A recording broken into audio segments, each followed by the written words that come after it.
और अवगुण मेरे बाप जी, बख्शो गरीब निवाजे।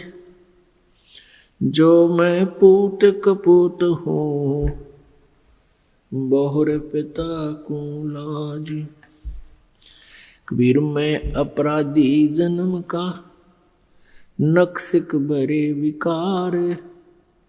तुम दाता दुख भंजना, मेरी करो संभार। परम पिता परमात्मा पूर्ण ब्रह्म, सारी सृष्टि के रचनहार कुलदेव, कुल के मालिक कबीर देव कबीर साहिब जी की असीम कृपा से आप जी सत्संग में पहुंच पाए। बहुत ही पुण्यभागी प्राणियों को यह सत्संग सुनने को प्राप्त होता है। सकल पदार्थ हैं जगमाही, कर्महीन नर पावत नाही। सभी इस संसार के अंदर परमात्मा समय समय पर प्रकट रहते हैं, या अपने कोई संत विशेष को अपनी शक्ति पावर दे करके इस धरातल पर भेजते रहते हैं, ताकि संत की प्रेजेंस इस पृथ्वी पर रहेगी तो जनता कुछ हाहाकार से बचेगी। संत ना होते पृथ्वी पर तो जल मरता संसार। पुण्यात्माओं, मात पिता मिल जाएंगे 184 माँ, और सतगुरु सेवा और ये भक्ति भाई फिर मिलन की ना। जिस भी प्राणी के शरीर में, आप जिस भी पशु पक्षी के शरीर में जन्म प्राप्त करोगे, जो भक्तिहीन प्राणी हैं वो, तो वहाँ माता पिता भी होंगे, उनमें ममता भी ज्यों की त्यों होगी।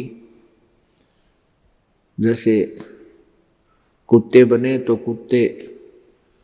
कुतिया माता पिता हमें मिल जाएंगे, गधे बने तो वहाँ माता पिता होंगे। और ऐसी ही ममता होगी, ऐसा ही प्रेम एक दूसरे में होगा। तो पुण्यात्माओं, परमात्मा यही बताना चाहते हैं कबीर देव जी कि तुम संसारिक क्रियाओं को इतना महत्व देते हो कि सत्संग में भी नहीं पहुंच पाते हो। तो परमात्मा यही बताते हैं कि ये माता पिता, ये परिवार प्रत्येक प्राणी के शरीर में आपको उपलब्ध हो जाएगा, लेकिन सत्संग नहीं मिलेगा, सतगुरु नहीं मिलेंगे उन अन्य प्राणियों के शरीरों में। तो मानव शरीर के अंदर जो प्राणी भक्ति नहीं करता है, वो अपने जीवन को व्यर्थ कर रहा है। परमेश्वर की वाणी में है कि मानुष जन्म पाए कहे, जो नहीं रटे हरि नाम। जैसे कुआं जल बिना, बनवाया क्या काम। अपने आत्माओं, परमात्मा हमें बार बार आकर के यही समझाना चाहते हैं कि तुम मनुष्य जीवन प्राप्त करके इसमें प्राप्त सुविधाओं को प्राप्त करके आप भूल जाते हो परमात्मा को। क्योंकि ये जो भी पुण्य, आपके पुण्य से ही आपको मानव शरीर प्राप्त है, और आप ही की मलाई है पिछले जन्म की, पुण्य संस्कार हैं, उनको आप बर्बाद कर रहे हो। बहुत ही पुण्यकर्मी प्राणी को परमात्मा मानव शरीर देता है, उससे भी पुण्यकर्मी प्राणी मानव शरीर पाकर भी जो अत्यधिक पुण्यकर्मी प्राणी है उसको सत्संग मिलता है। तो मानव शरीर प्राप्त करके जो भक्ति नहीं करते हैं प्राणी, परमात्मा बताते हैं कबीर थोड़ा जीवना, कबीर थोड़ा जीवना, ये मंडे बहुत मंडाने। सभी उबा पंथ सिर, ये राव रंग सुल्तान। कबीर एक दिन ऐसा होएगा सबसे पड़े बिछो, राजा राणा राव रंक भाई सावधान क्यों न हो।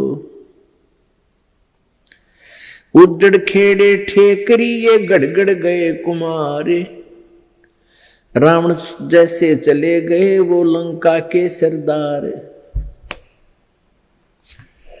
अब परमात्मा हमें याद दिलाते हैं कि तुम इस छोटे मोटे कोई व्यवसाय में को या कोई कोठी कार फैक्ट्री को प्राप्त करके परमात्मा से दूर हो जाते हो, उसके लिए बताते हैं कि कबीर जीना थोड़ा, बहुत ही कम समय है ये, और आपके जो इरादे हैं वो बहुत लंबे चौड़े, आपकी कल्पनाएं बहुत लंबी चौड़ी, ये कर दूंगा वो कर दूंगा, और एक पल का भरोसा नहीं कब यहां से शरीर छूट जाए, जीव चला जाए।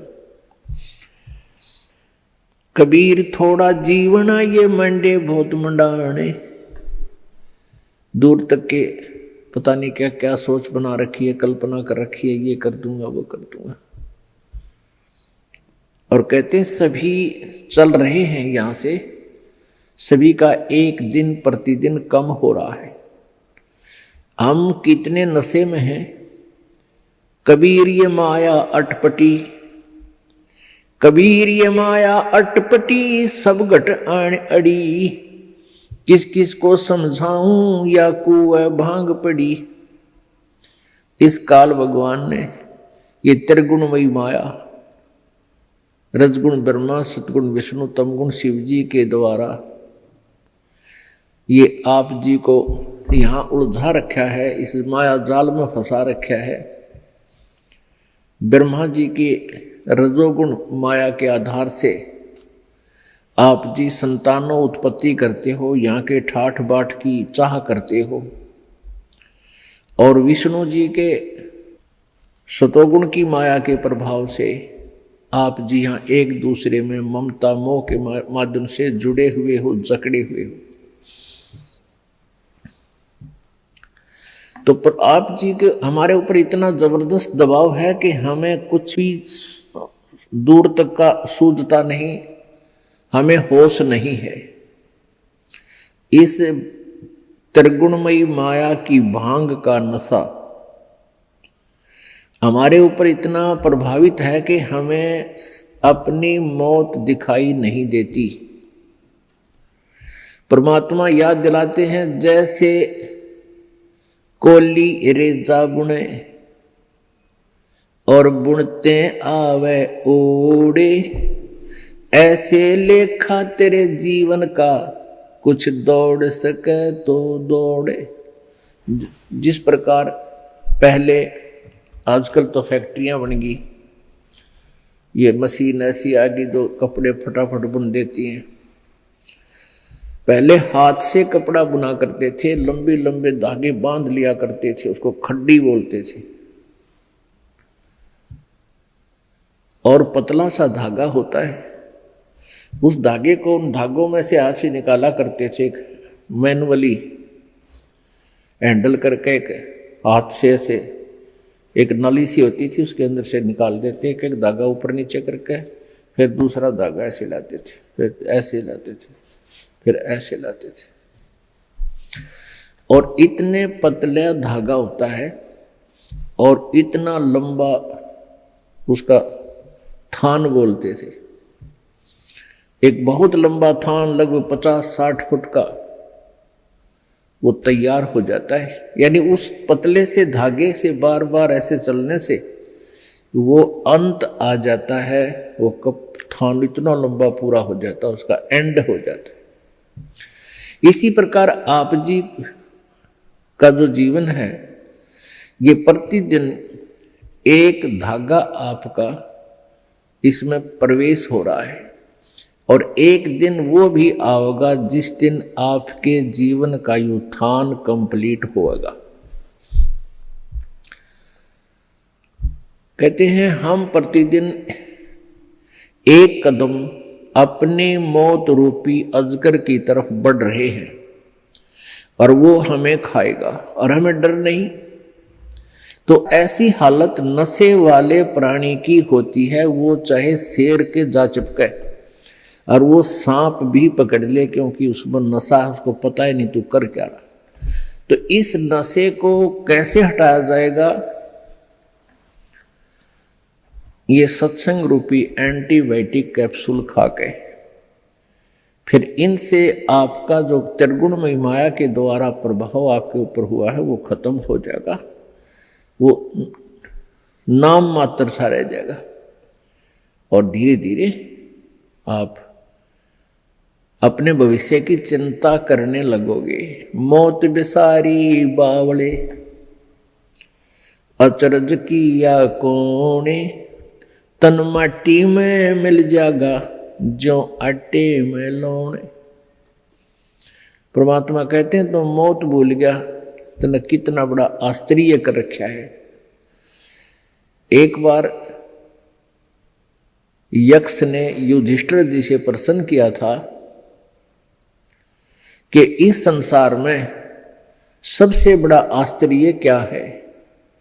युधिष्ठिर जी ने उत्तर दिया था कि सबसे बड़ा आश्चर्य ये है कि प्रतिदिन हम अन्य व्यक्तियों को मरते हुए देखते हैं और अपने नंबर की चिंता कती नहीं। यहां भगवान बंदी छोड़ कबीर साहिब जी कहते हैं कि मौत बेसारी बावड़े तन अचरज किया कौन, और ये तन माटी में मिल जाएगा जो आटे में लौड़। आपका कितना सुंदर शरीर, जिसके लिए आप इस मानव शरीर को स्वस्थ रखने के लिए, इसके प्रोटेक्शन के लिए, इसको जीवित रखने के लिए हम सारा जीवन लगा देते हैं।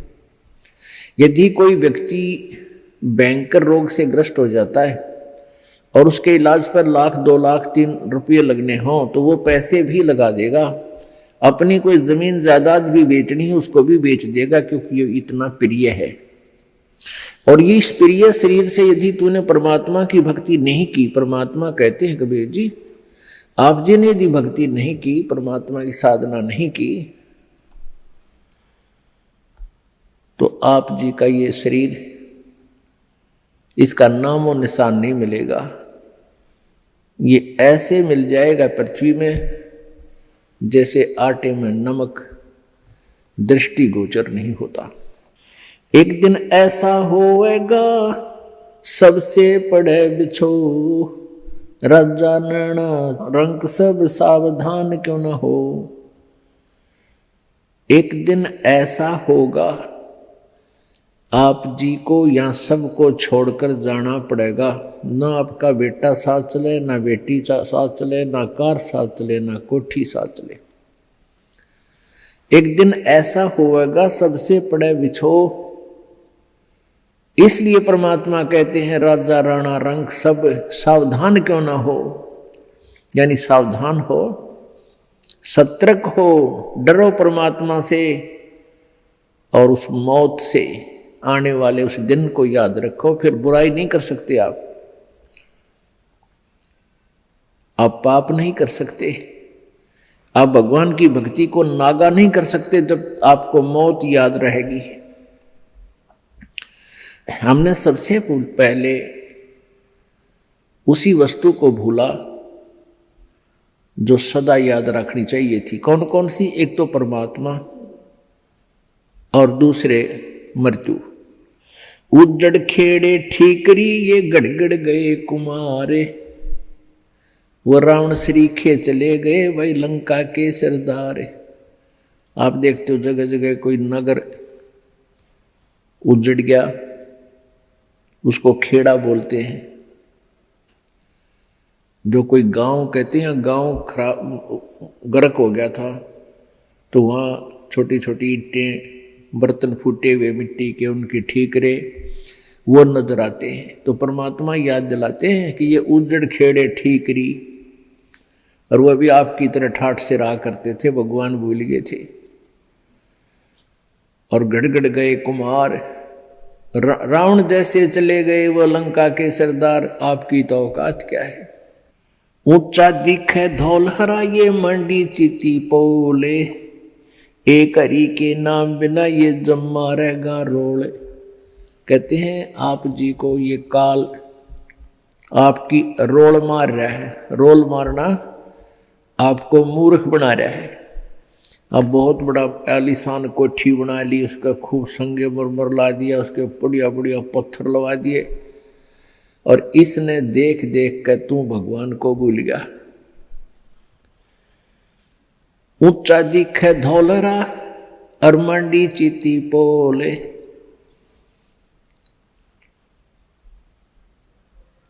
एक हरि के नाम बिना ये जम्मा रहे रोल। ये तेरी रोल मार रहा है, तुझे मूर्ख बना रहा है काल कि कितनी अच्छी कोठी है मेरे पास, ऐसी को कार है, मेरे इतने पुत्र हैं, इतनी पुत्रियां हैं, वो ऐसे ऐसे बढ़िया सेट हो रहे हैं, और फिर नो प्रॉब्लम, या प्रॉब्लम आगे बहुत बड़ी होगी। जो आज भगवान नहीं बज रहे, गधा बनेगा प्रॉब्लम है प्रॉब्लम, कुत्ता बन गया प्रॉब्लम है प्रॉब्लम। तो उनका समाधान अब ही हो सकता है पूर्ण परमात्मा की सत्य भक्ति से और पूर्ण सतगुरु की शरण में आने से।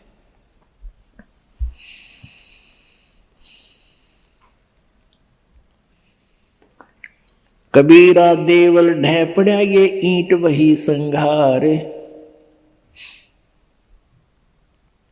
कोई चे जा रहा चुनिया मिलान दूजी बार। कहा चुनावे मैडिया ये चुना मटी लाए।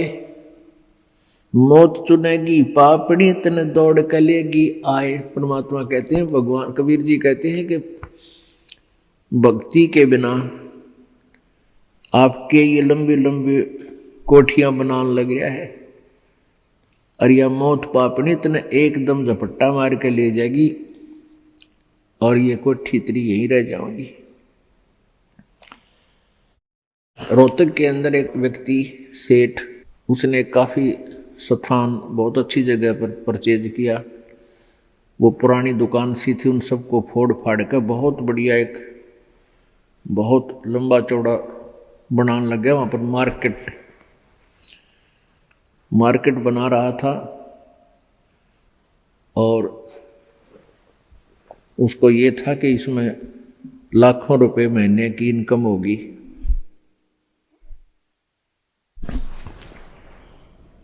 अब वो मार्केट तो बनी भी नहीं थी, वहां जो वर्कर काम करे थे उनको पेमेंट की, और वो वर्कर वहां बैठकर अपने पैसे पेमेंट को गिन रहे थे, संभाल रहे थे। और वहीं पर गर्मियों के दिन थे, उस सेठ ने वहीं पर नहाने के लिए एक पट नीचे ईंट सी बिछा रखी थी, और ठंडा पानी की वहाँ व्यवस्था थी। तराई के लिए नहाने लग गया। अब स्नान करके धोती बांधी थी, कुर्ता पैर नहीं पाया, एकदम गिर गया, और गिर गया कि मर लिया खड़ा खड़ा। उसका समय पूरा हो चुका था, वो एकदम समाप्त हो गया वहीं पर।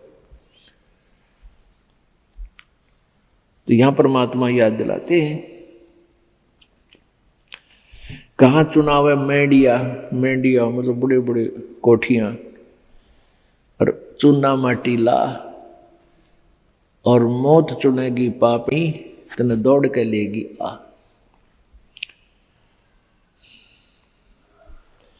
कहा चुनाव है मैडिया ये लंबी भीत उसार। घर तो 3.5 हाथ भाई घना तो 4.25। परमात्मा कहते हैं कि क्यों लंबी लंबी कोठियां, एक कोठी में 6 कमरे, फिर डबल सटोरी, फिर ट्रिपल सटोरी। नोक परमात्मा कहते हैं तूने एक ही चारपाई पे सोना है, और वह एक कमरे की एक कोण में डलेगी, बाकी का सारा तेरा बनाया हुआ वो मकड़ी वाला जाल खाली पड़ा रहेगा। तो परमात्मा कहते हैं घर तो 3.5 हाथ और घना तो 4.25। एक व्यक्ति का अपना शरीर का जो डायमेंशन है, अपने हाथ के 3.5 हाथ 3.5 हाथ, कोई चाहे छोटा है चाहे बड़ा, अपने हाथ नाप के देख लियो, उसका लंबाई 3.5 हाथ की होती है, और एक हाथ का ऐसे पूरा विस्तार होता है। कहते हैं घर तो 3.5 हाथ, यानी इतनी जगह चाहिए तेरे को, तेरा शरीर आ जाए उसमें। और घना तो 3.25, यानी घना कर 3 इंच फालतू और बना ले। कहने का भाव यू है कि मिनिमम प्रत्येक चीज को मिनिमाइज कर दो, और फिर देख सुख परमात्मा का, आनंद देख मालिक का। जिसको अच्छी बंगले के बनाने के लिए ना जाने कितने 2 नंबर के काम कराए, या कर्जा वर्जा लेकर कोठी बनावा दुनिया में लोग दिखावा करने के लिए, फिर वो कर्जे वाले पीछे पीछे आप लुकता फिरे, सो झूठ बोला, आज कोई ना कह दे करके बाहर जा रहा है। वो दिन की चैन रात की नींद दोनों गई। तो इस प्रकार हमने समाज लोग को नहीं देखना है, हमने अपने मालिक के ज्ञान को ही आधार बना के अपना जीवन सुचारू करना है। कबीर 5 तत्व का पुतला मानुष दरिया नाम, 4 दिना के कारण ये फिर रोक ठाम। अब क्या बताते हैं, ये 5 तत्व की बना हुआ ये मिट्टी का शरीर, इसका मानुष दर दिया नाम, और 4 दिना का जीवन है। पता नहीं कहाँ कहाँ पर कोठी बनाता है, गुड़गांव में एक प्लाट ले लिया, हिसार में एक बड़ा बड़ा मकान ले लिया, जींद में अर्बन स्टेट में कोठी ले ली।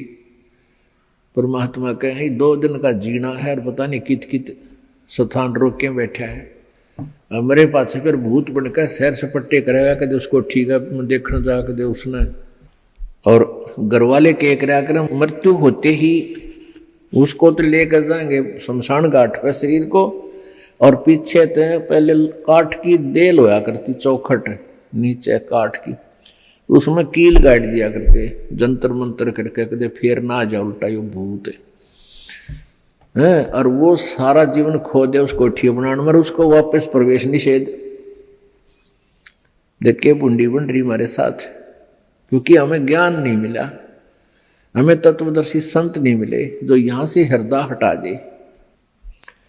कबीर कहाँ गर्बिया ये ऊंचा देख आवाज से, काल पड़े जमी लेटना तेरा ऊपर जम गा से।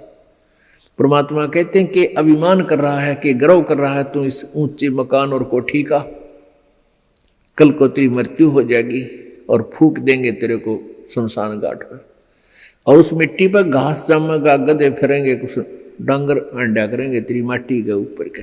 पुण्यात्मा, हम भगवान से दूर हो गए, कारण क्या है कि हमें ज्ञान नहीं मिला। बच्चे को बचपन में जो शिक्षा चाहिए थी वो शिक्षा नहीं मिलती।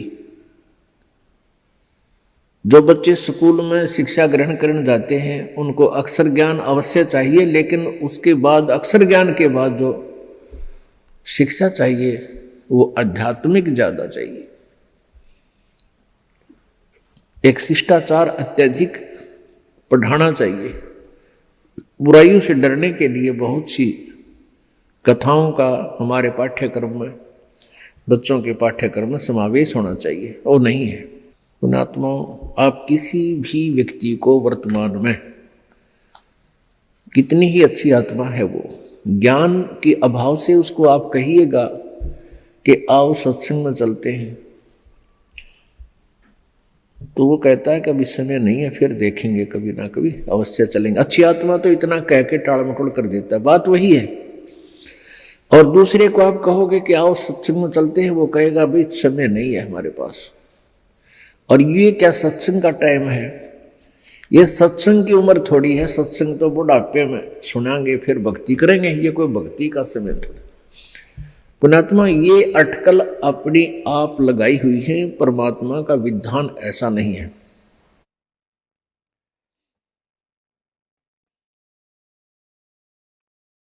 अब परमात्मा क्या बताते हैं? कबीर कहाँ गर्भियो ये काल गह करके से, न जाने कित मारेगा यो के घर के परदेश।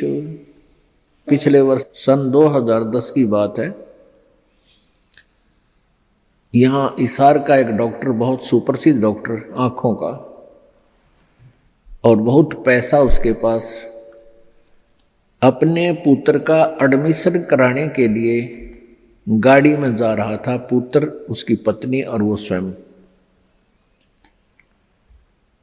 और रास्ते में दुर्घटनाग्रस्त हो गए, तीनों की मृत्यु हो गई। आज शेष बचे हुए कोई भी उस परिवार के सदस्य से आप जाकर कहिए कि आओ सत्संग में चलते हैं, वो भी कहेंगे समय नहीं है हमारे पास। अन्य किसी डॉक्टर से आप जाकर कहिए कि चलो सत्संग सुनो कुछ देर, वो कहते नहीं, मेरे पास तो मरीजों की लाइन लगी हुई है, मेरे पास समय नहीं है। तो एक डॉक्टर लाइन नहीं, किसी को भी आप कहिए जाकर के। पुण्यात्माओं, इसका कारण क्या है कि हमें अध्यात्म ज्ञान बिल्कुल नहीं, आध्यात्मिक ज्ञान के बिना हमें डर नहीं हो सकता, चिंता नहीं बनती, और जब तक हमें परमेश्वर की महिमा का ज्ञान नहीं होगा तो हमें रुचि नहीं बनती। अब हमारे को जो ज्ञान दिया गया बचपन में, यही दिया गया कि उसके लड़के ने कोठी बना ली, वो डॉक्टर लगा हुआ था, प्राइवेट क्लिनिक है, 2 कोठी बना दी, कार ले ली। अब जितने भी बच्चे डॉक्टरी कर रहे हैं, ट्रेनिंग कर रहे हैं, उनका मूल उद्देश्य, टारगेट यही हो जाता है, मैं कोठी बनाऊं और कार लूं।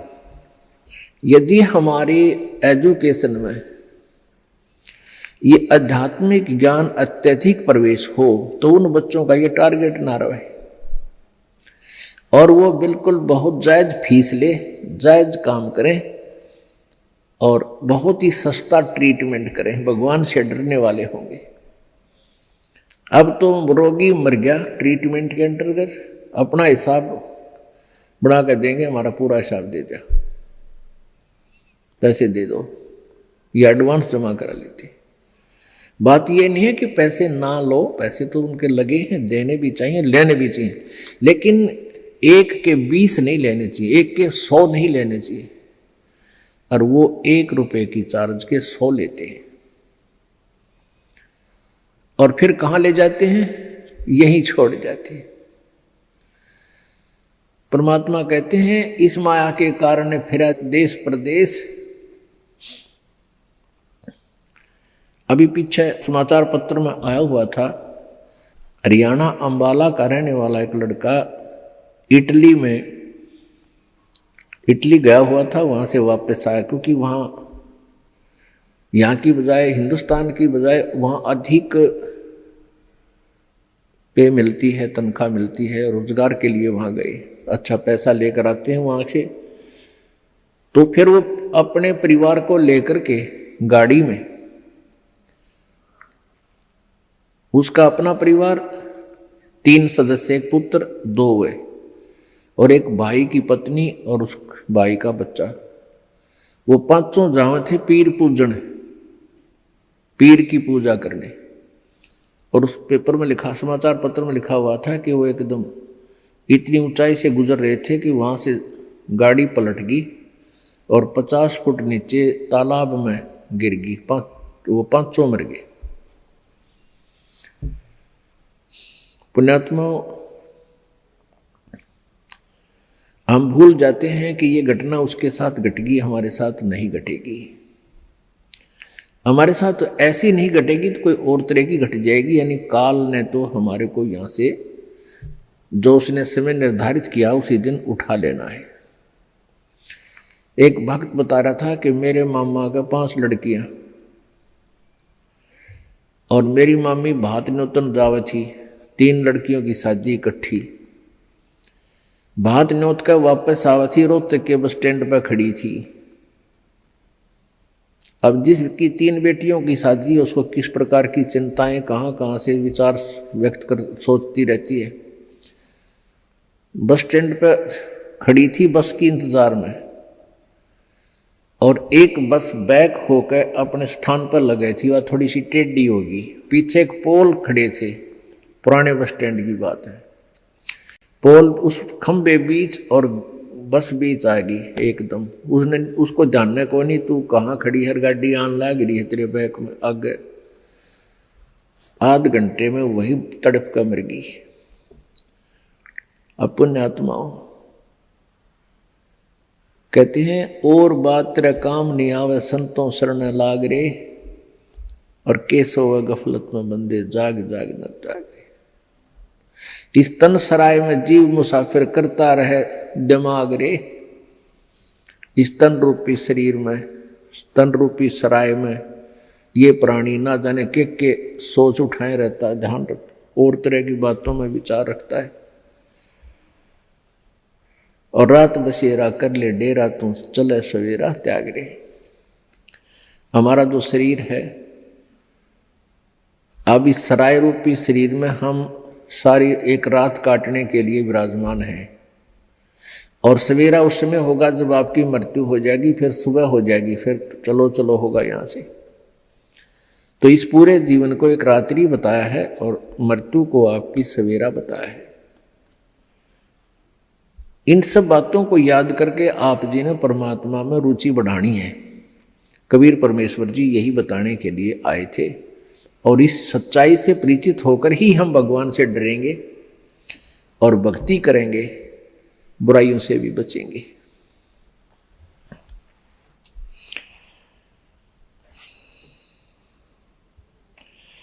कबीर कहाँ गर्भियो काल गह करके से, ना जाने कित मारसी के घर के परदेश। यानी या तो घर में मारेगा, ना कि दोबारा जा रहा होगा वहां मार देगा।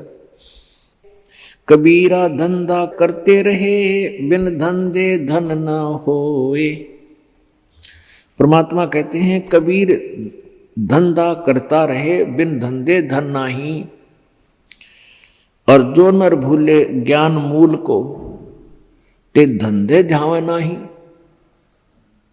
परमात्मा कबीर परमेश्वर जी ये कह रहे हैं कि धंधा करना पड़ेगा, धंधे बिना इनकम नहीं हो सकती, काम तो करना ही पड़ेगा। पर उनको उल्हाना दे रहे हैं कि जो इस धंधे में भगवान ना बजते, काम करते करते मालिक को याद नहीं रखते, वो नर अपना मूल, उस मूल ज्ञान से परिचित नहीं है, वो अपना जीवन व्यर्थ कर रहे हैं। अब कोई कहता भी अभी समय नहीं है, भक्ति नहीं करते, कोई टेंशन होगी है। पुण्यात्माओं ये टेंशन तो बनी रहेंगी, क्योंकि काल का लोक ही ऐसा है। और इन सभी जो छोटी मोटी आपके साथ चल रही है, कोई परमात्मा के नाम लेते लेते भी आपके ऊपर कोई आपदाएं छोटी मोटी आ रही हैं, तो ये विचार करना कि यदि परमात्मा का सहारा ना होता, ये छोटी आपदाएं नहीं होती, ना जाने के कहर तोड़ देती आपके ऊपर। अब जैसे आप जी ने परमात्मा का, परमेश्वर कबीर जी का नाम ले रखा है, और फिर भी आप पर छोटी मोटी कोई आपदाएं आती हैं, आप ये सोच बैठते हो, कई बार मन इतना नालायक है, ये परमात्मा से दूर करने के लिए ना जाने कितनी स्कीमें तैयार करता है, अपने हिसाब से सोचता रहता है। क्या सोचते हैं कि मैंने पाठ भी करा दिया, मैंने 4-5 महीने नाम लिए भी हो गए हैं, और फिर भी मेरी भैंस मर गई। अब पुण्यात्माओं विचार करो, आप जी ने कुछ पुण्य किया, आप जी ने सतभक्ति की, जैसी आपने भक्ति की उसका सहयोग तो अवश्य ही मिला है आपको। जैसे सर्दी बहुत है, और उस सर्दी के अंदर आप जी ने स्वेटर पहन रखी है, और स्वेटर पहनने के बाद भी आपके हाथ पैर ठिठुर रहे हैं, आपको सर्दी लग रही है, तो कंबल ओढ़ना चाहिए। तो बुद्धिमान लोग ये नहीं कहा करते कि मैंने स्वेटर पहन रखी फिर भी सर्दी है और स्वेटर निकाल दूं, क्या फायदा स्वेटर का। कई भक्तों के मन में ऐसी दुर्भावनाएं आ जाती हैं कि हमने इतने दिन हो गए भक्ति करते ने, नाम लिए ने, और पाठ भी हम करा रहे हैं, और फिर भी हमारे ऊपर आपदाएं आ रही हैं। तो पुण्यात्माओं, जैसे आप जी ने अभी स्वेटर पहनी है और स्वेटर ने अपना काम कर रखा है जैसी उसकी सामर्थ्य है, और कोई न सोचा है कि फायदा हुआ, नाम तो मैंने इतने दिन हो गए भक्ति करते, दान करते, और इस नाम को त्याग देता हूं, तो वो मूर्ख है। मूर्ख मीन वो ज्ञानहीन है, इस तत्व ज्ञानहीन है, उसको अभी ये ज्ञान समझ में आया नहीं है। अब जैसे उस स्वेटर का जितना अपना प्रोटेक्शन करने का था वो प्रोटेक्शन उसने कर रखा है, लेकिन सर्दी ज्यादा है, उसके लिए स्वेटर पहन, वो जर्सी पहन, और जर्सी से भी सर्दी नहीं लग रही है तो उसके ऊपर का कंबल या चादर मोटी ओढ़। ये नहीं कि सर्दी लग रही है तो इस स्वेटर न निकाल दूं, जर्सी पहन ली, इससे भी सर्दी लग रही है इसको भी फेंक दूं, तो उससे तो सर्दी आपकी जान ले लेगी। तो ऐसे ही आप जी जितनी भी भक्ति कर रहे हो अभी तक, उसका सहयोग उतना सारा आप जी को अवश्य मिला हुआ है। तो ये सोच लेना चाहिए कि आप जी के कर्मों की यह सर्दी बहुत ज्यादा है, अत्यधिक है। आप जी भक्ति भी कर रहे हो, नियमित रह रहे हो, और दान धर्म भी कर रहे हो, और फिर भी आपके ऊपर आपदाएं हैं, तो आप जी की ये कर्मों की सर्दी बड़ी भयंकर थी। अगर आपने प्रोटेक्शन ना कर रखा होता, परमात्मा की शरण में नहीं होते, तो आपकी जान चली जाती, परिवार में भी बहुत हानि हो जाती। अब तो एक भैंस मरने से ही काम चल गया, भैंस तो और 20 दे भगवान, अगर आपकी भक्ति ठीक रही तो इस प्रकार आप जी ने अपने तत्व ज्ञान को संभाल कर रखना है, इस पर असर करना है, अमल करना है, और इसके आधार से अपने इस भक्ति मार्ग पर लगा रहना है। अब कई भक्त कहते हैं जी हमें, मेरे 3 दिन मंत्र ना जपा, मैंने 4-5 दिन मैंने नाम नहीं जपा। क्यों नहीं जपा? कि टेंशन हो गई थी। भले आदमी टेंशन तो हो जा, खैर टेंशन भी हो जाए, लेकिन भगवान की भक्ति भी अपना करता रहे, दुखी सुखी हो गए, उस टेंशन को भी पड़ी रहेगी, लेकिन मंत्र भी थोड़ा बहुत कर लेना चाहिए, छोड़ना नहीं चाहिए। अब ये तो मंत्र इस काल ने तो इतनी टेंशन कर रखी है इस प्राणी के साथ में, गिनती है को ना। घर में को वासनी हो जाए तो टेंशन, और छोटे मोटे व्यवसाय में 100 घाटे बाधे हों उसमें टेंशन, पता नहीं कितने प्रकार की समस्याएं हमारे जान में डाल रखी काल ने। काल का ये उद्देश्य है कि ये भक्ति ना करें। जब इनको मनुष्य शरीर प्राप्त हो तब तो इनमें इतनी टेंशन भर दी या विकार भर दिए, कोई घुट्टी लावे, कोई जुआ खेला, कोई दारू पीवे, बीड़ी पीवे, सिगरेट पीवे, कोई 2 नंबर के काम में, कोई कोठी बनाने के काम में, यानी को इनको सबको ऐसा व्यस्त कर रखा है कि फुर्सत है कोई ना। और फिर अब ये है भक्ति का समय आ गया, अब ये भक्ति युग आ गया, भक्ति का काल आ गया, समय भक्ति काल, बिचली पीढ़ी आएगी, और इसमें काल ने कति पूरा हंगा ला दिया।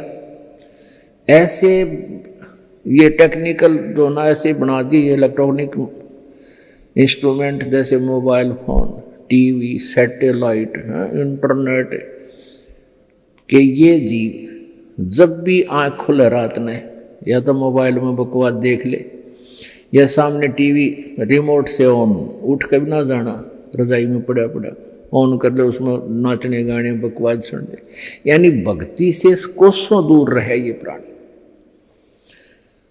अब इसने कितना कुछ, अभी 20-30 वर्ष से आप देख रहे हो कितना कुछ ये साइंस ने तरक्की कर दी, या काल गिवन है, इस काल ने दे रखी है।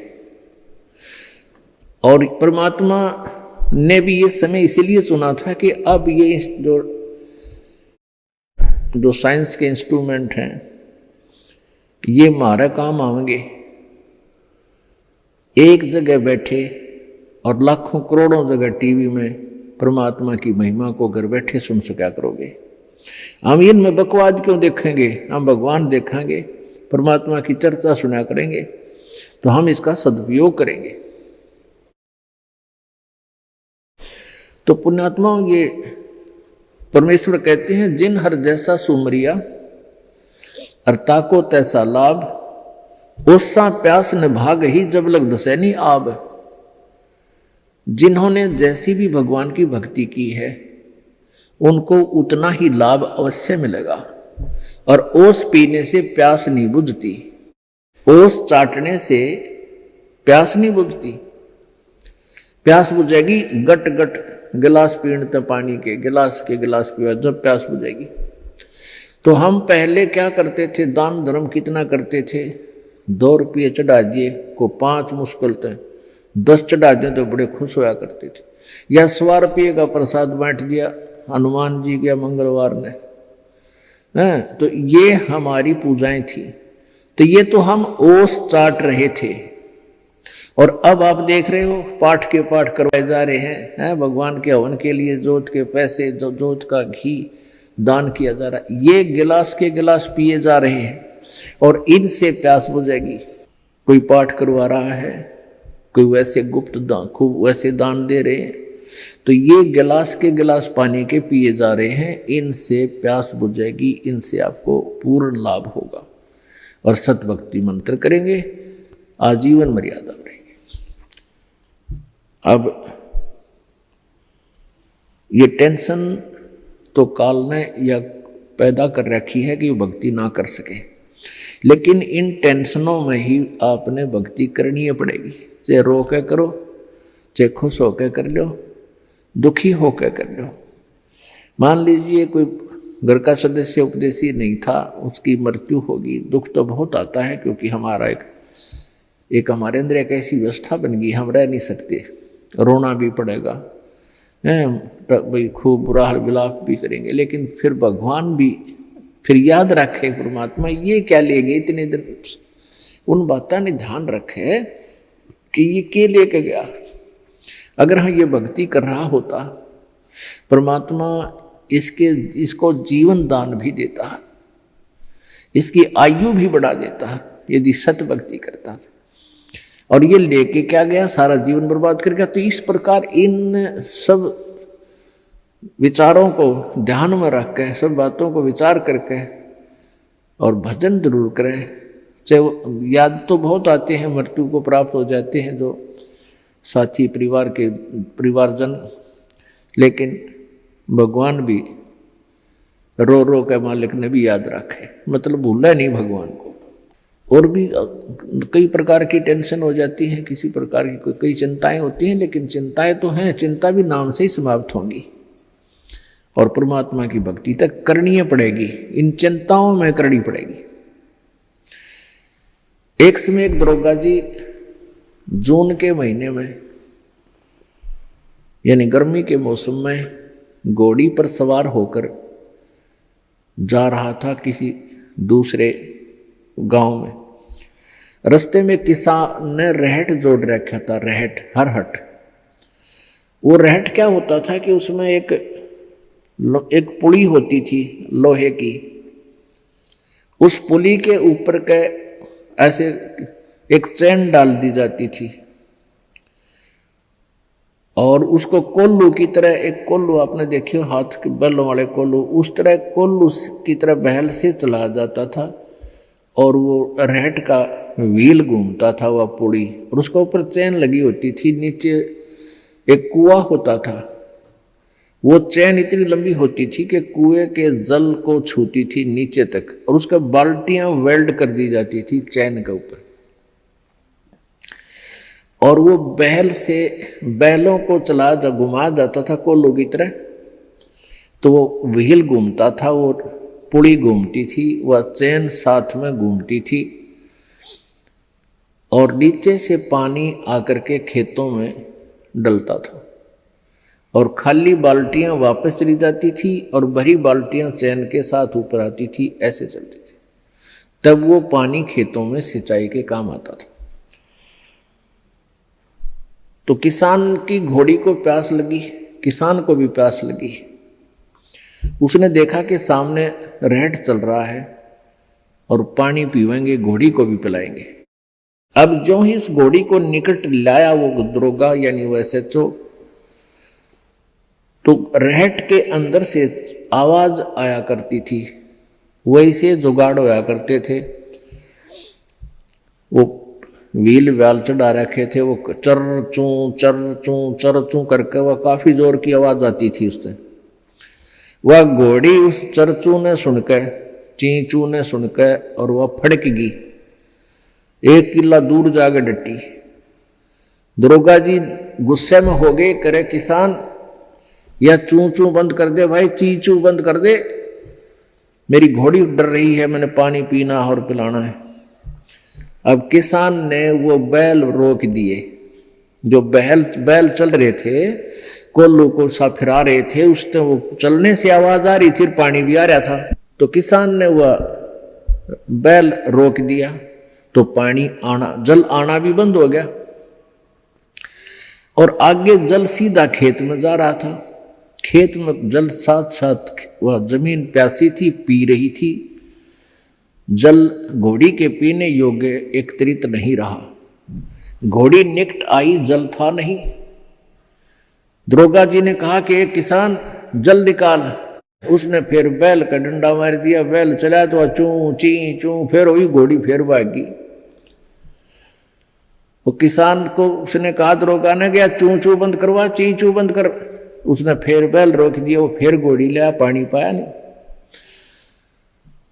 तब वो किसान बोला, दरोगा जी इस चींचू में पी गए तो पी गए ना, दोनों मरोगे तुम। तो ये चींचू में ही पीना पड़ेगा ये जल राम नाम का भाई। जब राम नाम बंद कर दिया तो भक्ति गई, वह चू चू तो फिर फायदा क्या हुआ, वह टेंशन तो सहे से भक्ति और बर्बाद होगी। तो इस चींचू में पानी पीना पड़ेगा, जल पीना पड़ेगा भाई, हिम्मत रखो, और एक दिन परमात्मा ऐसी कृपा करेगा, यह चींचू भी बंद हो जाएगी।